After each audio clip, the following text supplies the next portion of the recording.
Everyone will say, huh? You did this? What shame on that day. What shame on that day.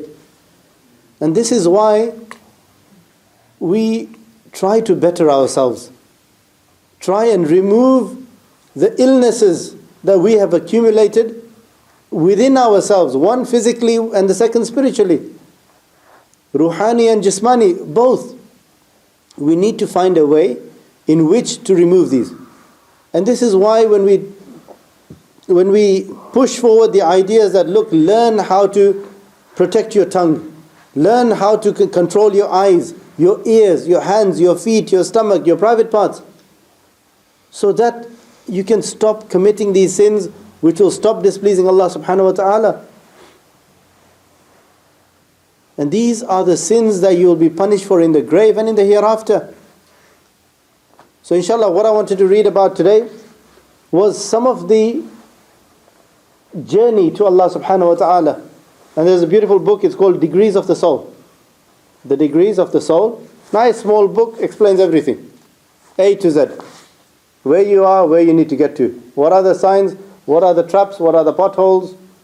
Everything completed. And one thing that you need to understand, that within the spiritual journey, we have 7 stages of our ruh, 7 stages that it passes through. And the first one is Nafs Ammara, the lowest form where we all are, where we all start with. This is the starting block. Nafs Ammara, the inciting soul. It's always calling you to haram. It's always calling you to do something which you know you shouldn't be doing. Okay. This inciting soul is the rational soul and the heart of which Allah subhanahu wa ta'ala says, this is for those possessed of a heart. It is not the piece of flesh that is meant, but the lordly, subtle thing, which is al-latifa al-rabbaniyah. However, when it becomes impure because of its inclination to material nature, finds rest in its appetites. So this is what we want. We want money, we want women, we want name and fame, we want everything. And consorts of the appetitive soul and the vital spirit, it then comes to differ from animals only in its outer form. Allah subhanahu wa ta'ala says in the Quran, أُولَٰئِكَ كَالْأَنْعَامِ. These people who are always just in there following their desires. There is no concept of Rabb. There is no concept of any responsibility on their shoulders. أُولَٰئِكَ كَالْأَنْعَامِ. These people are like cattle. Then he goes on, بَلْ هُمْ أَضَلْ. But no, not like cattle, they're worse than cattle. This is what your nafs can take you to. This is what your desires can take you down to. Being worse than an animal. And the Shaykh here says that it differs only from animals in its form. You were walking on 2 feet, animals on 4 feet. That's all the difference is. But just in your... And the devil becomes one of its troops. Shaitan has many millions of followers amongst the jinnat, and they will also be assigned to guide you and help you as well in becoming worse and worse and worse. Its attributes include our ignorance. Now these are the signs of your nafs ammara, the inciting soul that is calling you towards haram. Ignorance, avarice, which is the greed to accumulate worldly wealth. I need to get this, I need to get this, I need to get this, I need to get this. This is avarice. Greed, different greed. Arrogance, me. I have this name, I have this surname, I am this person, I am MP, I am... Okay, arrogance.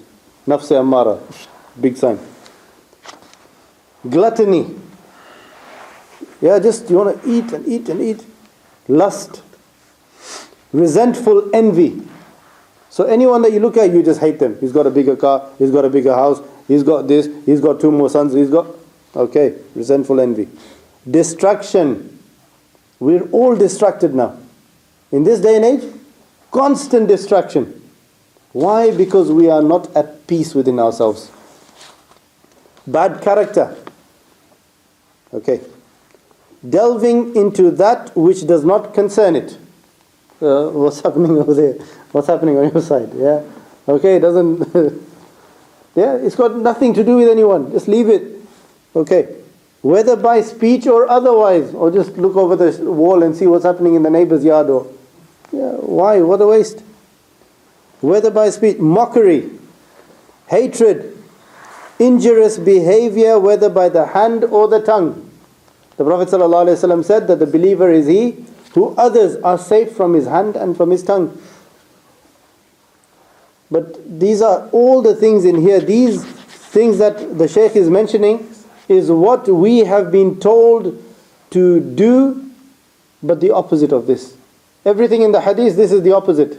You have become totally opposite to what the Prophet ﷺ wants you to be. And this is shameful.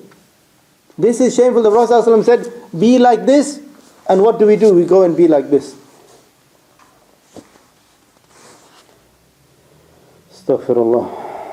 As well as other evil soul, the same one that Zulaykha spoke of in the course of her story with Yusuf alayhi salam. The soul is indeed an inciter to evil. Now this is amazing. Yusuf alayhi salam, when if you read Surah Yusuf, okay, and people must take time to inshallah go and have a look at this. Yusuf alayhi salam was so mashallah handsome that he was given 50% of all beauty. 50% of all beauty Allah subhanahu wa ta'ala gave to Yusuf alayhi salam amongst men.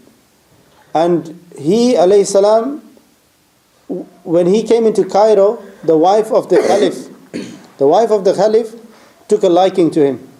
She devised a plan to get him into her room. She brought him into the room, and wearing very provocative clothing, when he came in, she locked the door. And he said, what are you doing? And subhanallah, even at her level, she had some haya. There was a picture or some ayah written in her room, and she had covered that with a drape, because this was the name of God. She had that haya, but now she was behind closed doors. And she made her move for Yusuf alayhi salam. What did Yusuf alayhi salam do? He looked towards Allah. He said, Allah, I need your help. The second thing he did was he turned around and he ran. Okay? And she ran after him. And he ran straight towards the door, knowing it was locked. Knowing it was locked, but he ran towards the door. When he got to the door, she caught up with him and grabbed him from the back on his shirt and pulled it. And as she got there, the door opened.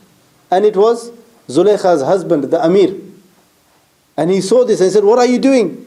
Now that she knows that she's in trouble, he goes, it was him.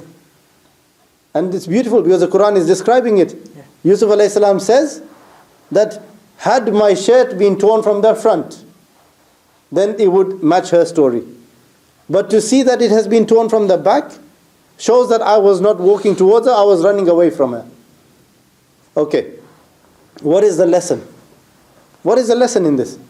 The lesson here is Allah subhanahu wa ta'ala, through Yusuf alayhi salam's story, waqiyah in Surah Yusuf, is teaching us that although we live, for us today, if we are living in a bad environment, it is not sufficient to blame the environment for our behavior. We say we are locked in this environment. We go outside, this happens. We go here, this happens. We go there, this happens. We switch on the TV, this happens. We are locked in this environment. Yes, accepted. Next, the first thing that a person needs to do, if you feel you are locked in this environment, you can't travel to Allah subhanahu wa ta'ala, is ask Allah subhanahu wa ta'ala first. Oh Allah, I seriously. And subhanallah, Yusuf alayhi salam, when he looked up to Allah, he said, oh Allah, I need refuge now. Okay? Even if it means going to the prison. Look at this irada. Look at this desire. Look at this need. It was strong. It was right from the bottom of the heart. He said, oh Allah, I need your help now. I'd rather be in the prison than be here in her presence. This was the fear of Allah. Knowing that Allah is with me. Allah is watching me, Allah is listening to me.